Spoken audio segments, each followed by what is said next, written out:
अध्याय 23। तुम अपाहिज हो गए, तुम्हारा भविष्य खत्म हो गया। बस इतना ही, और इसे दुनिया का नंबर 1 टूल स्पिरिट कहा जाता है। तुम मेरे ज्यादा जोर लगाए बिना ही टूटने वाले हो।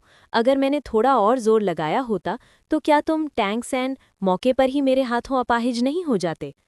चूबाई ने दूर पड़े क्लियर स्काई हैमर को तिरस्कार से देखा, जिसमें दरारें पड़ गई थीं। हालांकि क्लियर स्काई हैमर आखिर असुर भगवान से जुड़ा था, इसलिए अभी उसे सीधे नष्ट करना उसके लिए अच्छा नहीं था। एक दिन जब उसके पास काफी ताकत होगी तो टैंगसेन की तो बात ही छोड़ो, असुर भगवान को भी उसके सामने घुटने टेकने पड़ेंगे। अपनी स्पिरिट को नुकसान पहुंचने से टैंगसेन जमीन पर गिर गया, जैसे कि वो मर गया हो। शायद वो थोड़ी देर तक नहीं जागेगा। छोटा सैन। तभी एक अधेड़ उम्र के आदमी की आवाज अचानक सुनाई दी। चूबाई ने उस दिशा में देखा और 3 अधेड़ उम्र के आदमियों को देखा। उनमें से एक ने चश्मा पहना था, जो एक चालाक व्यापारी जैसा लग रहा था। दूसरा छोटा था लेकिन अविश्वसनीय रूप से ताकतवर था। तीसरे की बात करें तो उसका दौड़ना भी चालाकी भरा लग रहा था, और उसके बाल फ्लैट टॉप कटे हुए थे। बिना ज्यादा सोचे वो यू शियाओ गांग था। जब यू शियाओ गांग ने टैंग सैन को बेहोश देखा तो उसका चेहरा तुरंत बदल गया। वो टैंग सैन के पास भागा, फिर उसकी नज़र अचानक पास में पड़े खराब क्लियर स्काई हैमर पर पड़ी और वो जम गया। असंभव, असंभव! क्लियर स्काई हैमर दुनिया का नंबर 1 टूल स्पिरिट है, इसमें दरारें कैसे पड़ सकती हैं? यू शियाओगांग ने अचानक आसमान में चूबाई के हाथ में मौजूद पंगु कुल्हाड़ी को देखा। उसकी आंखें चौड़ी हो गई। ये किस तरह की स्पिरिट है? ये क्लियर स्काई हैमर को दबा सकती है? धिक्कार है। एक खराब स्पिरिट का मतलब है कि स्पिरिट मास्टर का शरीर भी बुरी तरह घायल है, और ये छोटे सैन की कल्टीवेशन की नींव को भी नुकसान पहुंचा सकता है। तुम आखिर कौन हो जिसने छोटे सैन पर इतना बुरा हाथ उठाया? यू शियाओगांग गुस्से से घूर रहा था। ऐसा लग रहा था जैसे वो चूबाई से जान की बाजी लगाने वाला हो। Grand master, dean Flander, teacher जाओ, यही वो है जिसके बारे में मैंने आपको बताया था, जिस इंसान ने उस रात हम पर हमला किया था।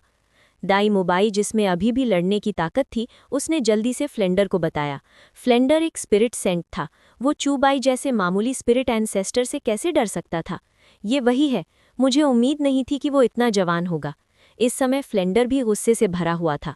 तुम कौन हो, और तुमने मेरे श्रेक अकेडमी के स्टूडेंट्स पर हमला क्यों किया और उन्हें घायल क्यों किया? इन लोगों को सबक सीखने की जरूरत थी। अगर तुम नहीं सिखाओगे तो मैं ये तुम्हारे लिए करूंगा। इसमें कोई दिक्कत है? चूबाई ने अपने फेदर बर्निंग विंग्स को वापस खींच लिया और जमीन पर उतर गया।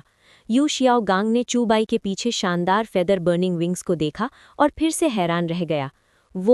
क्या वो लिटिल सैन की तरह ही एक बाहरी स्पिरिट बोन हो सकती है? उसकी स्पिरिट वो कुल्हाड़ी होनी चाहिए।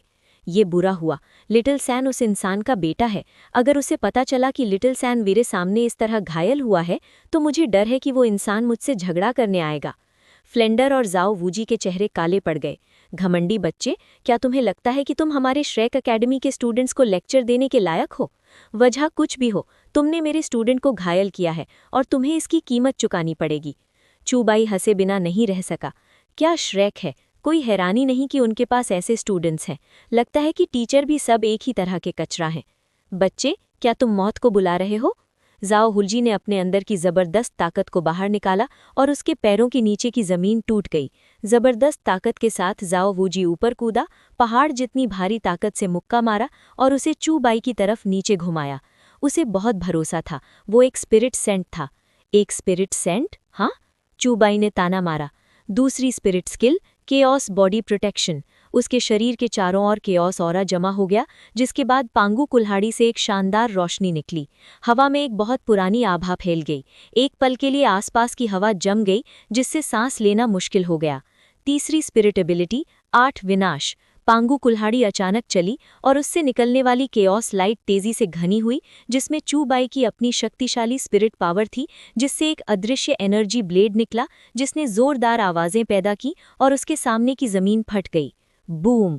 जाओ वूजी अचानक इस हमले की चपेट में आ गया। उसका शरीर हवा में पीछे की ओर उड़ता गया और उसकी बांह पर एक भयावह घाव हो गया। पूरा माहौल शांत हो गया।